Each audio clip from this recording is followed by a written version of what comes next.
అందరికీ నమస్కారం. ఈరోజు న్యూస్ గానికి స్వాగతం. దినపత్రికల ప్రధానాంశాలుగా చర్చించుకున్నట్లయితే మొదటగా ఈనాడు దినపత్రికను తీసుకున్నట్లయితే సిరియా అధ్యక్షుడు పరారి, దేశం విడిచి వెళ్ళిపోయిన అసద్, 5.5 దశాబ్దాల కుటుంబ పాలనకు తెర, వీధుల్లోకి వచ్చి సంబరాలు చేసుకున్న ప్రజలు, తిరుగుబాటుదారుల నియంత్రణలోకి ప్రభుత్వం, అధికార బదిలీకి సిద్ధమన్న ప్రధానమంత్రి, గోలన్ హైట్స్ బఫర్ జోన్లలో ఇజ్రాయెల్ పాగా, కుటుంబంతో సహా రష్యాకి చేరుకున్న అసద్. సిరియా అధ్యక్షుడు గత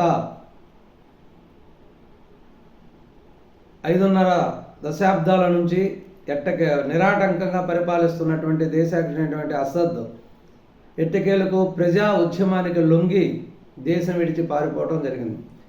గత 5-6 సంవత్సరాలుగా చూసినట్లయితే తిరుగుబాటును ఎదుర్కొని దేశం విడిచి పారిపోయినటువంటి అధ్యక్షులు దాదాపు ఈ మధ్యకాలంలో 3-4 ఉన్నాయి. ఆఫ్ఘనిస్తాన్ మొదలుకొని బంగ్లాదేశ్, శ్రీలంక, వీళ్ళందరూ కూడా ప్రజల తిరుగుబాటును ఎదుర్కోలేక ప్రజా ఉద్యమాలకు తలొగ్గి దేశం విడిచి పారిపోవడం జరిగింది. అసలుకి ఎందుకు వీళ్ళకి పరిస్థితి వస్తుంది అంటే, వాళ్ళు ఏకఛత్రాధిపత్యంగా కొన్ని సంవత్సరాలు, దశాబ్దాల పాటు పాలించటం వల్ల వాళ్ళలో ఒక రకమైనటువంటి అహంభావం పెరిగి మాకు తిరుగులేదు అనే ఉద్దేశంతో ప్రజా కంటకితులుగా తయారవుతున్నారు. అంటే ప్రజా సంబంధాలను, ప్రజల యొక్క ప్రాథమిక హక్కులను హరిస్తూ, ప్రజల యొక్క మనస్తత్వానికి విరుద్ధంగా ప్రవర్తిస్తూ, ప్రజల్లో వచ్చినటువంటి అసంతృప్తిని, ప్రశ్నించే తత్వాన్ని అణగదొక్కుతూ నిరంకుశ పాలన చేస్తున్నప్పుడే ఇటువంటి పరిస్థితులు వస్తాయి. అంటే ఎక్కడైనా ఒక ప్రభుత్వం మీద ప్రజల తిరుగుబాటు వచ్చి ప్రభుత్వం మీద తిరగబడ్డారంటే దానికి ఎంతో అసలుకంగా సహించలేనటువంటి నిరంకుశతత్వం ఎదుర్కొన్నప్పుడే ఇది వస్తుంది. చిన్న చిన్న విషయాలకి తిరుగుబాటు రాదు. తిరుగుబాటు అనేది ఇంకా మనం ఇతను సహించలేము, ఈ యొక్క నియంత్రితత్వాన్ని, ఈ యొక్క హరాస్మెంట్ని మనం భరించలేము అని ఎప్పుడైతే అనిపిస్తుందో ప్రజలకు, అప్పుడు తిరుగుబాటు వస్తుంది.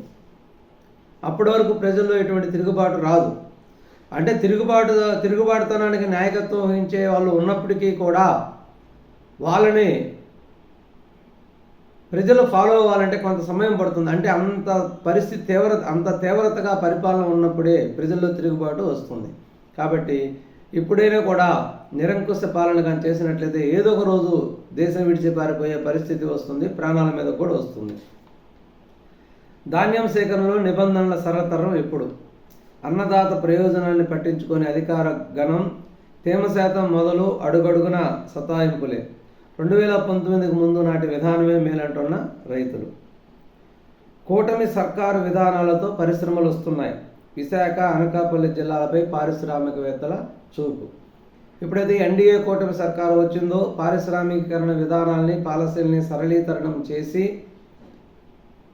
ముఖ్యమంత్రి చంద్రబాబు నాయుడు గారు కానీ, పవన్ కళ్యాణ్ గారు కానీ పరిశ్రమలకి ఆహ్వానం పలుకుతూ వాళ్ళకి అనుకూలంగా ఉండేటటువంటి వాతావరణం ఏర్పరచడం వల్ల పరిశ్రమలు రావడానికి ఆంధ్రప్రదేశ్ ఎంతో మొక్కు చూపిస్తున్నాయి. అందులో ప్రత్యేకించి విశాఖ, అనకాపల్లికి ఎక్కువ పారిశ్రామికవేత్తల చూపు ఎక్కువ అక్కడ ఉన్నట్టు తెలుస్తుంది. ఎందుకంటే అక్కడ విశాఖపట్నం ఒక రకంగా బాగా అభివృద్ధి చెంది ఒక ఆంధ్రప్రదేశ్ ఆర్థిక రాజధానిగా విరజాలుతున్నది. కాబట్టి అందరి చూపు కూడా విశాఖ, అనకాపల్లి జిల్లాలపై ఉందని తెలుస్తుంది. కొనసాగుతున్న అల్పపీడనం, బంగాళాఖాతంలో కొనసాగుతున్న అల్పపీడనం సోమవారం నాటికి తీవ్ర అల్పపీడనంగా బలపడుతుందని వాతావరణ శాఖ హెచ్చరించడం జరిగింది. కాబట్టి ఇంకా కొన్ని రోజులు మనం వర్షాలను ఎదుర్కోక తప్పదు. రేషన్ మాఫియాలు సిట్ గుబులు ఎప్పుడు వస్తుంది, ఏమేమి ఆరా తీస్తుందని ఆందోళన, తనిఖీలకు రాకుండా అడ్డుకునేందుకు మైండ్ గేమ్, ఉపాధి పోతుంది, ఎగుమతులు ఆగిపోతాయంటూ ప్రకటనలు. ఎప్పుడైతే ప్రభుత్వం ఈ రేషన్ మాఫియా మీద ప్రత్యేక సిట్ వేసిందో అప్పుడు ఈ రేషన్ మాఫియాకి సహకరిస్తున్నటువంటి అందరిలో కూడా ఒక రకమైన అలజడి స్టార్ట్ కావడం జరిగింది. ఉపాధ్యాయ ఎమ్మెల్సీ ఓట్ల లెక్కింపు నేడే. ఇటీవల జరిగిన ఈస్ట్ వెస్ట్ గోదావరి నియోజకవర్గాల్లో జరిగినటువంటి ఉపాధ్యాయ ఎమ్మెల్సీ ఎన్నికల యొక్క ఓట్ల లెక్కింపు ఈరోజు జరుగుతుంది. ఈరోజు సాయంత్రానికి ఒక రిజల్ట్ ఎటువైపు మొగ్గుతుందో తెలిసే అవకాశం ఉంది. పూర్తి రిజల్ట్స్ వచ్చేదాకా రేపు మధ్యాహ్నం కానీ రేపు సాయంత్రం దాకా పట్టే అవకాశం ఉందని తెలుస్తుంది.